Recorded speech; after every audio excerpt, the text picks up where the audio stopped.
basta un giorno.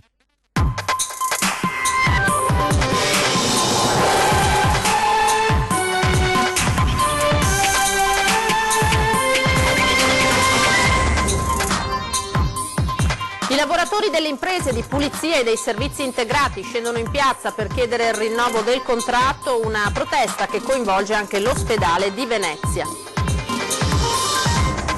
Consegnate ad Altobello 13 case ristrutturate dell'Ater, dotate di tecnologia moderna e assistenza per gli anziani, riposizionata anche la statua di Papa Giovanni XXIII. I residenti di un palazzo di via Montecelo a Favaro lanciano un appello disperato, alcuni condomini non pagano l'affitto e ora il degrado è sempre più grave.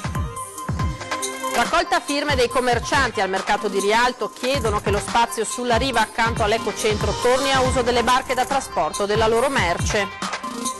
Come consuetudine si apre il 1° giugno la stagione balneare al Lido di Venezia, le spiagge e le storiche capanne a disposizione dal 1° del mese.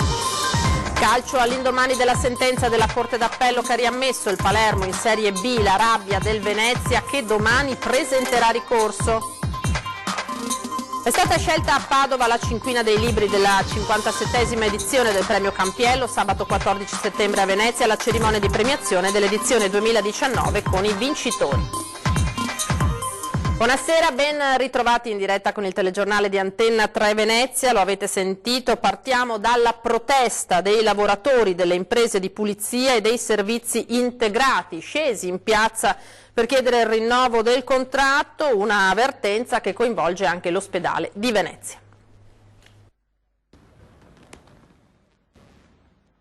Il contratto nazionale per questi lavoratori è scaduto da oltre 6 anni e ora hanno deciso di scendere in piazza per chiedere con forza il rinnovo. Parliamo delle imprese di pulizia, servizi integrati e multiservizi, quei lavoratori che nessuno vede e pochi considerano, ma che permettono tutti i giorni ai cittadini di utilizzare ospedali, scuole, tribunali, uffici, banche e poste, svolgendo servizi essenziali. Anche davanti all'ospedale di Venezia si è svolto un presidio per far conoscere la manifestazione nazionale in programma in queste ore a Roma. Questi lavoratori chiedono un salario migliore, diritti e tutele contro la precarietà e chiedono interventi legislativi sugli appalti che garantiscano regole certe e maggiore trasparenza. Lavorare in un appalto per un giovane vuol dire non avere la certezza di un sicuro in futuro a livello familiare, la possibilità di fare un mutuo, di avere una stabilità economica, di vivere continuamente nell'incertezza di un eventuale rinnovo, non potersi permettere di fare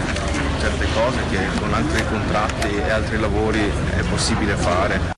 I dipendenti del settore, affermano i sindacati CGIL, CISL e UIL, hanno già pagato la crisi di questi ultimi 10 anni con riduzioni dei contratti individuali di lavoro e delle ore di impiego, come nel caso del decreto cosiddetto sblocca cantieri, che se approvato reintrodurrà la regola del massimo ribasso nelle assegnazioni degli appalti. Intanto è stata sospesa la protesta dei sindacati sui problemi delle sale operatorie dell'ospedale dell'Angelo di Mestre. Un incontro d'urgenza convocato dalla direzione dell'ULSS 3 è servito a sbloccare il confronto per dare risposte ai lavoratori. La direzione si sarebbe impegnata a garantire nell'immediato il turnover di infermieri e operatori sociosanitari, rivedendo l'organizzazione del lavoro. Ora il via a un monitoraggio dell'utilizzo delle sale operatorie e nuovo punto della situazione entro settembre.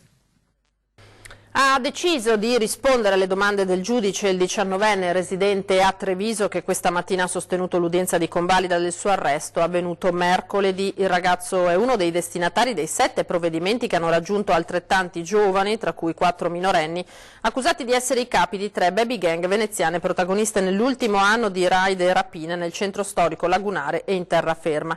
Il 19enne ha ammesso le proprie responsabilità solo per uno dei 3 episodi che gli vengono contestati, l'aggressione del 13 gennaio in campo San Polo a Venezia ai danni di 3 ragazzi. Chiedo scusa, sono dispiaciuto per quello che ho fatto, eravamo ubriachi, ha detto. Poi si è chiamato fuori da ogni responsabilità invece in merito ad altre 2 azioni. Il suo legale ha detto che presenterà istanza al GIP di Venezia per chiedere che il ragazzo esca di cella e venga messo agli arresti domiciliari. Cambiamo tema, consegnate ad Altobello 13 case dell'Ater dotate di tecnologie moderne, riposizionata anche la statua di Papa Giovanni.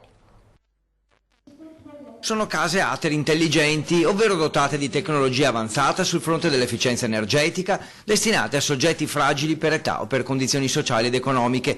13 le case consegnate a Campo dei Sassi ad Altobello, uno dei quartieri storici di Mestre, un restauro completo, quindi le verifiche sulle graduatorie e infine la consegna delle chiavi.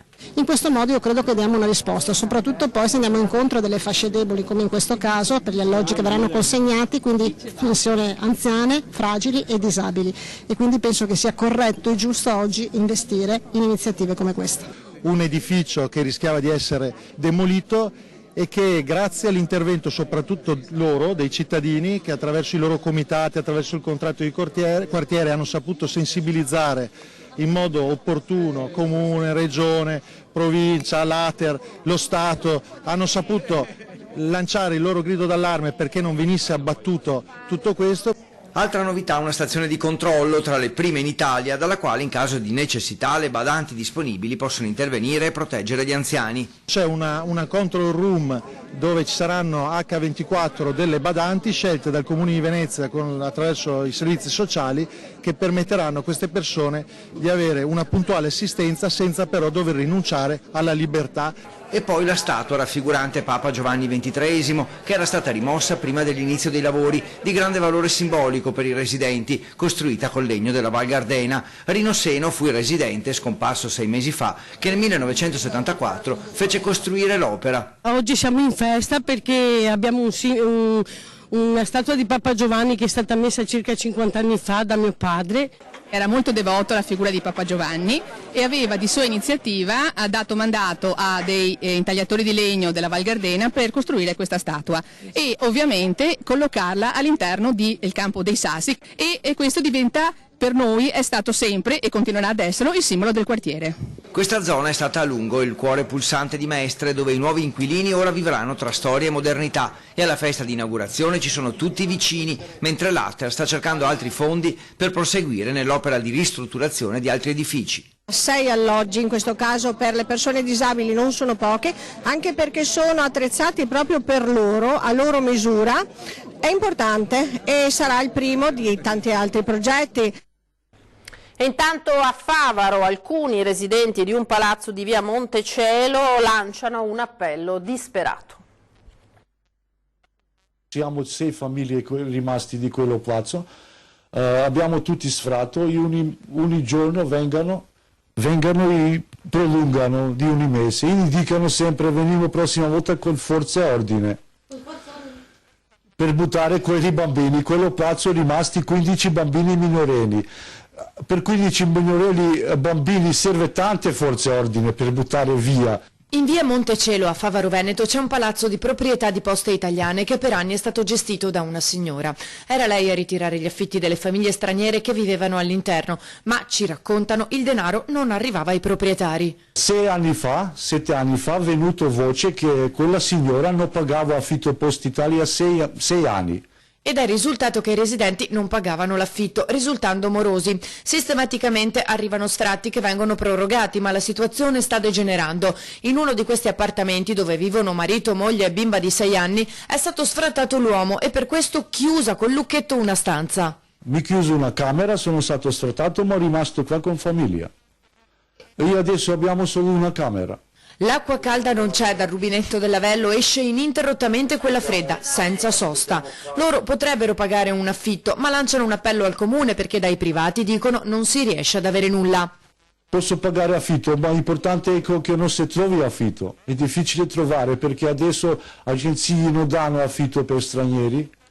È difficile trovare. Cerchiamo, non solo io, tutti 6 famiglie cerchiamo, anni affitto cerchiamo, non si può trovare. 7 anni fa ha fatto richiesta di comune, per casa di comune, andato di comune, mi ha detto di comune che per affitto non se ne parla, di comune perché non c'è voti abbastanza, questa zona c'è sicuro una 20-30 affitti voti. Una raccolta firme al mercato di Rialto promossa dai commercianti che chiedono che lo spazio sulla riva accanto all'ecocentro torni a uso delle barche da trasporto delle loro merci sul piede di guerra, soprattutto pescivendoli e fruttivendoli. Prima lo spazio era dedicato alle loro barche, poi con la ristrutturazione dell'area è stato concesso ai gondolieri e proprio loro giorni fa hanno presentato un esposto sulla presenza delle barche dei commercianti e i vigili hanno presidiato la zona comminando 300 euro di multa a un fruttivendolo di Sant'Erasmo che aveva ormeggiato la propria imbarcazione lungo i pali ora contestati. Altro che idee per un mercato futuro, ha denunciato il portavoce dei pescivendoli durante una riunione dell'associazione Rialto Novo. Se la logica vuole che non vi siano aree di carico e scarico proprio in un'area mercatale, possiamo subito chiudere tutti e non perdere tempo. Questa la provocazione lanciata. Come consuetudine, intanto, dal 1° giugno al via la stagione balneare al Lido di Venezia. Un meteo finalmente favorevole e tanta voglia di andare in riva al mare. Come consuetudine al Lido di Venezia si apre la stagione balneare che dal 1° giugno si concluderà a metà settembre dopo la 76esima edizione della Mostra del Cinema. Spiagge tutte aperte da sabato e le storiche capanne dove nacque il turismo balneare affollate di gente. Stiamo arrivando al Lido di Venezia, dove domani, grazie a un meteo finalmente estivo, saranno aperte e disponibili tutte le spiagge del Lido. In più vi aspettiamo sabato e domenica all'evento della Festa della Sensa. La Sensa è in pratica l'evento di apertura della bella stagione. Alla Sensa vi aspettiamo per i mercatini sia sabato che domenica. Sabato pomeriggio per la prima volta avremo una giornata dedicata agli amici a quattro zampe. Chi vorrà venire con i cani di razza, bastardini, qualunque cucciolo sarà il benvenuto e ci saranno anche alcuni premi. Domenica ci sarà lo sposalizio del mare e la giornata come la tradizione. Anche il presidente della municipalità del Lido e Pellestrina, Denny Carella, dà il suo benvenuto alla nuova stagione che inizia. Il mantenimento della bandiera blu è stato sicuramente un obiettivo raggiunto con fatica da parte di tutti i soggetti che hanno collaborato e quindi ci auguriamo alla fine che anche il tempo, il meteo, possa essere favorevole. Benvenuti al Lido, venite nelle spiagge del Lido e di Pellestrina e ci auguriamo che possiate divertirvi e passare delle serene vacanze. Ecco il simpatico invito a tutti dalla Proloco lidense a arrivare anche via social. Tutti a San Nicoletto. Tutti a San Nicoletto al Lido. E comunque Lido, sole, spiaggia, quindi vi aspettiamo domani. Grazie. Ciao dalla Proloco. Ciao dalla Proloco. E ora parliamo di calcio perché sono ore davvero difficili per il Venezia all'indomani della sentenza della Corte d'Appello che ha riammesso il Palermo in Serie B. C'è la rabbia della società lagunare, squadra, allenatore e società. Quello che sta succedendo è inaccettabile. Credo che qualsiasi persona sana di mente non possa accettare la situazione che ci troviamo a vivere in questi giorni. Sono spiazzato, non so cosa dire ai miei partner, ai nostri tifosi, alla città di Venezia. Come si può spiegare questa follia? Inizia con un messaggio di rabbia e amarezza del presidente Tacopina, la conferenza stampa dell'allenatore, del Venezia FC, del difensore e del DG, dopo la sentenza della Corte d'Appello che ha riammesso il Palermo in Serie B, portando i veneziani a disputare i play-out contro la Salernitana, dopo che nei giorni scorsi alla squadra era stata comunicata la salvezza. Un comportamento inaccettabile, commentano, che ha poco a che fare con il calcio. Non è calcio, non è quindi di conseguenza sport. Metto in evidenza un aspetto, l'attendibilità di un evento che ci è stato comunicato di dover disputare ieri, cioè a 5 giorni da quando si dovrà eventualmente disputare, dopo per 25 giorni tutti, quindi non è che noi ci alzavamo la mattina e dicevamo e ci inventavamo che eravamo salvi, tutti ci dicevano che eravamo ormai salvi. E quindi ci siamo allenati di conseguenza con delle lunghe pause, con 3 o 4 giorni di riposo fine settimana. Quello che sto dicendo io non deve sapere di giustificazione per aver paura di giocare un play-out. Io non ho avuto mai paura perché ho pensato di non giocarlo. La squadra non ha la preparazione fisica né psicologica per affrontare questa doppia sfida. Noi ci giochiamo tutto in queste 2 partite, ci giochiamo contratti, giochiamo soldi per le nostre famiglie, il futuro. E come noi se lo giocano le famiglie di tutto lo staff, le famiglie di tutti i dipendenti della società, quindi non vedo perché ci debba essere richiesto di fare una cosa che sportivamente parlando in questo momento è una follia. C'è amarezza anche tra i tifosi. Lo striscione dei nostri tifosi che è stato appeso ieri fuori dal nostro campo di allenamento, in cui c'è scritto vicino a rispettate la maglia, non giocate, che sembra una grande contraddizione, perché di solito il rispetto per la maglia te lo chiedono giocando una grande partita. In questa frase c'è tanto. Io credo che chi ha la capacità dovrebbero leggerla un pochino. Il Venezia è stato trattato come una realtà provinciale, chiosa il DG. C'è la percezione, per come è stata gestita questa situazione, che il Venezia non abbia gli stessi diritti delle altre squadre. Noi non possiamo essere l'agnello sacrificale dei problemi di gestione di altri. Domani si impugnerà l'atto nei tribunali competenti. Ora una brevissima pausa, il telegiornale di Venezia torna tra qualche istante.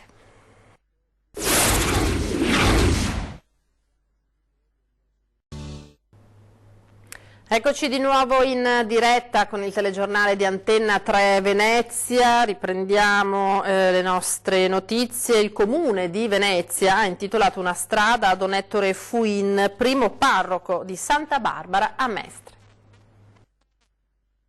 Nel 1953 portò la tradizione di celebrare il fioretto di maggio e poi la messa della domenica e il catechismo per i ragazzi. Don Ettore Fuin fu il primo parroco di Santa Barbara a Mestre dal 1955 all'87, di certo non una persona famosa ma fondamentale per questa comunità, e ora il riconoscimento ufficiale con una via intitolata a lui, scomparso nel 2001.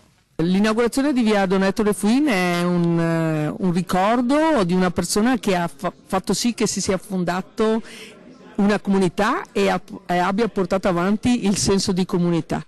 La zona è alla Gazzera tra via Mattuglia e via Perlan. Dopo alcuni interventi di urbanizzazione, infatti, si è creata un'area senza denominazione sulla quale si affacciano una sessantina di nuovi edifici. La richiesta di intitolare una via a Don Fuin è venuta dai residenti e l'assessorato ha accettato volentieri. Non sono intitolazioni a persone famose, ma sono intitolazioni a persone che restano nel cuore di chi ha potuto vivere con loro e condividere dei pezzi di vita con loro. Don Ettore è stata una persona che ha lasciato molto alla comunità di Santa Barbara. Nei primi mesi i fedeli sedevano su tavole da muratori messe sopra mattoni forati. Non c'era illuminazione, il locale venne abbellito con tappezzerie, 2 gigantografie della Madonna di Santa Barbara e un tabernacolo. Poi la comunità è cresciuta. Intitolare una via a qualcuno significa ricordare le persone importanti per quel territorio, a volte senza nomi roboanti, ma preziosi per chi in quelle vie ci vive tutti i giorni.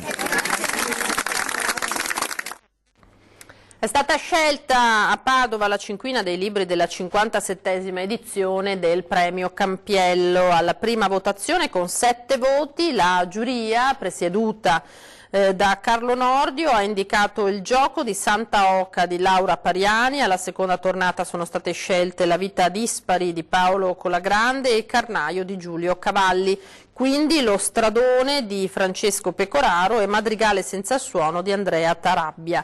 Sabato 14 settembre a Venezia la cerimonia di premiazione del Campiello 2019 con i vincitori.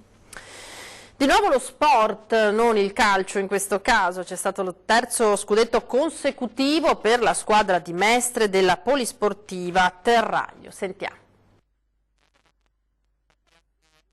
Per la terza volta consecutiva i Black Lions sono i migliori d'Italia e conquistano lo scudetto del Wheelchair Hockey, l'hockey in carrozzina. La squadra mestrina, che fa parte della Polisportiva Terraglio, ha trionfato nelle finali nazionali di Lignano Sabbie d'Oro. Le fasi finali hanno coinvolto le 6 migliori formazioni d'Italia al termine di un campionato che ha visto la partecipazione di 12 formazioni suddivise in 2 gironi. È stato veramente un sogno, però frutto di tanto lavoro e tanto sacrificio da parte di tutti i ragazzi. Volevo ringraziare anche tutto lo staff e i volontari che ci seguono, la Polisportiva Terraglio dove ci alleniamo. La squadra, nata nel 2011, ha tra le sue fila anche 2 campioni del mondo della nazionale azzurra. Nella finalissima dello scudetto ha battuto Monza per 3-1. Importante è anche l'opera che il gruppo svolge a favore dello sport e dell'inclusione sociale. Proprio questi motivi sono stati al centro di un incontro con il premier Giuseppe Conte, che ha ricevuto la squadra a Palazzo Chigi. Anche l'Umana Reyer, squadra di basket della città impegnata nelle finali scudetto, è stata protagonista di un bel gemellaggio con uno scambio di gagliardetti bene augurante.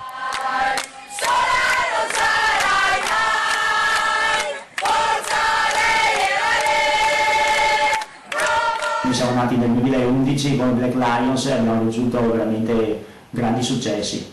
Come avrete visto siamo riusciti anche ad avere un incontro privato dal Premier Conte, quindi tanta soddisfazione. Al raduno della nazionale, Patrick Granzotto, Simone Lanzato, Alessandro Franzò, Ion Lignea e Ilaria Di Guzza, che appunto al raduno della nazionale Patrick Granzotto, Simone Lanzato, Alessandro Franzò, Ion Lignea e Ilaria Di Guzza, che appunto finite le fasi finali dello scudetto si sono uniti alla nazionale con un raduno, visto che ci saranno gli europei fra un anno e l'Italia, ricordo che è campione del mondo, quindi tanta soddisfazione per l'Italia, per i Black Lions e per tutto lo sport in generale. E la favola sportiva di questi ragazzi, c'è da scommetterci, è appena cominciata.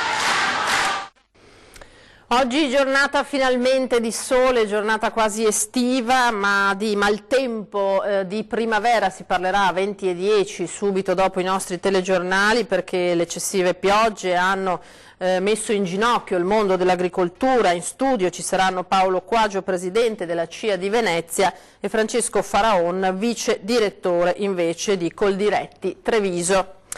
A me a questo punto non rimane che salutarvi, grazie per aver seguito il telegiornale di Venezia e vi lascio proprio alle previsioni buone, per fortuna, del meteo per domani. Arrivederci.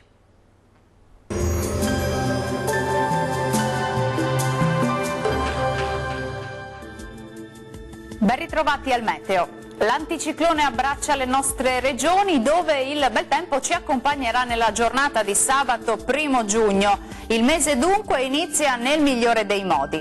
Nel dettaglio sul Veneto avremo un ampio soleggiamento su tutti i settori. Il cielo si presenterà sereno o al massimo con poche nubi a carattere sparso. Non sono attese precipitazioni.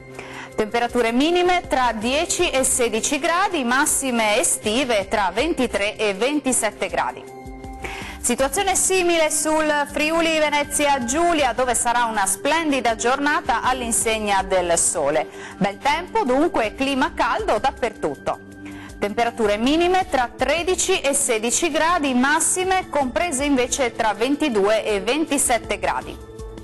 Spostiamoci infine sul Trentino Alto Adige, dove non cambia la situazione, sarà infatti un sabato all'insegna del sole anche sulla nostra regione, il cielo sarà al massimo poco nuvoloso. Temperature minime tra 13 e 15 gradi, clima caldo con massime tra 28 e 29 gradi. Bene, dal meteo di Antena 3 per ora è tutto, arrivederci.